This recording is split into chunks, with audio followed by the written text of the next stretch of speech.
Welcome to the Startup Funding Espresso. I'm Hall T. Martin, where we talk about how to raise funding and invest in startups and the time it takes to drink an espresso. If you have a question about startup funding or investing, please go to the website, startupfundingespresso.com, and type in your question into the chat bot in the lower right corner to receive an answer. I hope you enjoy this episode.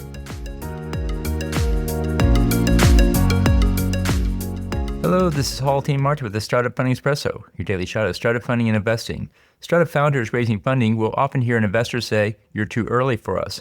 Many founders believe the investor may be a candidate for a future raise. In reality, most investors who say you're too early are actually saying it's a pass. Experienced investors become adept at how to say no to a founder without causing resentment.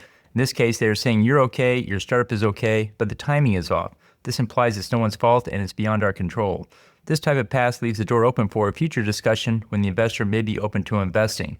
Investors want optionality. They may not want to invest today, but in the future they may want to join the round. Your too early statement positions them to potentially join later. In many cases, the investor doesn't see enough traction to engage the startup. Next step for the founder is to continue building the business and look to attach to a growth story. There are sectors in the startup ecosystem that are hot and attract investment. Founders should find a way to connect their startup to that growth sector to generate more interest from investors. Thank you for joining us for the Startup Funding Espresso, where we help startups and investors connect for funding. Let's go start us into today.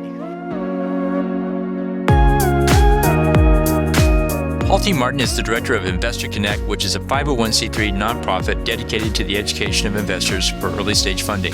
All opinions expressed by Hall and podcast guests are solely their own opinions and do not reflect the opinion of Investor Connect.